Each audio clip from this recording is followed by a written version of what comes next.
আজ তোমাদের সাথে একটা মিনি ব্লগ শেয়ার করি চলো, যেখানে আমি শেয়ার করেছি what I ate in a day of from cooking.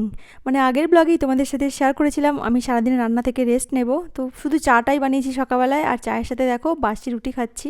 চা দিয়ে বাসি রুটি খেতে কিন্তু আমার খুব ভালো লাগে, আর আমি শুধু চা খেতে পারি না, তাই ভাবলাম বিস্কুটের বদলে আজকে এই রুটিটা দিয়েই খাই। তারপর দেখো ব্রেকফাস্ট এসে গেছে। ব্রেকফাস্টে অর্ডার করেছিলাম সাউথ ইন্ডিয়ান খাবার, তো আমার বেশ ভালো লাগে ইডলি খেতে, তাই আমি খেলাম 2টো ইডলি, একটা মেদু বড়া, আর অতনু খেলো একটা ইডলি 2টো মেদু বড়া। তারপর দেখো পুচকিটার সঙ্গে একটুখানি খেলা করলাম। তারপর চলে এসেছি লাঞ্চে অর্ডার করেছিলাম মাটন বিরিয়ানি। ভীষণ সুন্দর খেতে হয় এই মাটন বিরিয়ানিটা, অনেক দিন পর খেলাম, খুব ভালো লাগলো খেতে। আর অতনু অর্ডার করেছিল চিকেন টিক্কা বিরিয়ানি। তারপর দেখো দুপুরবেলায় 7 আপের সাথে জলজিরা দিয়ে 7 আপ খেতে খুব ভালো লাগে, ভীষণ রিফ্রেশ ফিল হয়। তারপর পিছনে দেখতেই পাচ্ছ পুচকিটা আমার পিছন ছাড়ছে না। তো তারপর সন্ধ্যাবেলায় চা খেলাম। চায়ের ভিডিওটা অবশ্যই শ্যুট করা হয়নি এবং চা বাড়িতেই বানিয়েছিলাম।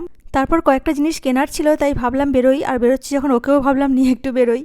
ও কিন্তু ভীষণ মজা পেয়েছে আর আমারও খুব ভালো লেগেছে। ফেরার সময় অতনু বললো চলো রাত্রের দিকে মাটন কারি আর রুটি খাবো। আমি বললাম দেখো দুপুরবেলায় বিরিয়ানি কিন্তু অনেকটাই বেঁচে গেছে, আমি বিরিয়ানিটাই খেয়ে নেবো, তুমি বরং অর্ডার করো তোমার জন্য। মাটনটা খেতে বেশ ভালো লাগলো, আমাকেও বললো টেস্ট করতে। তো তারপর দেখো জলজিরার সাথে মাউন্টেন ডিও দিয়ে আমাদের ডিনারটা কমপ্লিট করলাম। তারপর একটু মি টাইম কাটালাম। খুবই রিল্যাক্সিং ছিল আজকের দিনটা, জানো তো। এইভাবে আমাদের প্রত্যেকেরই উচিত একঘেয়েমি জীবন থেকে একটা দিন অন্তত রেস্ট করা।